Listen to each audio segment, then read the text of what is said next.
Движение «Жана Адамдар» приглашает тех, кто хочет остановить насилие, на марш. Бывший министр Куандык Бишимбаев до смерти забил свою жену Салтанат Нукенову. Мы все потрясены публичным убийством женщины.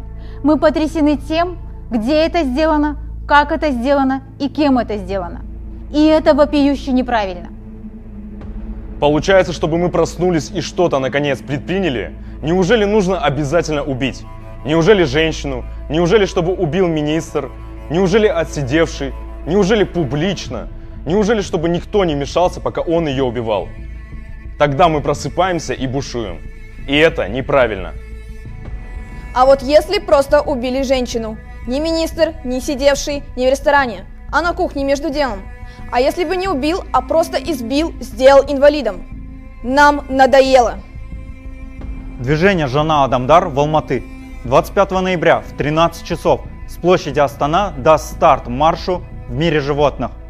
Мы соберем все случаи насилия, все случаи, где был избит, убит, унижен слабый.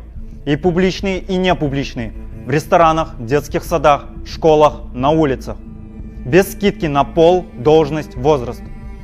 Мы соберем все случаи расчеловечивания людей, но не для того, чтобы в очередной раз ужаснуться и забыть, а для того, чтобы разобраться, наконец, в причинах, главное из которых – неумение слышать слово «нет». Приходи.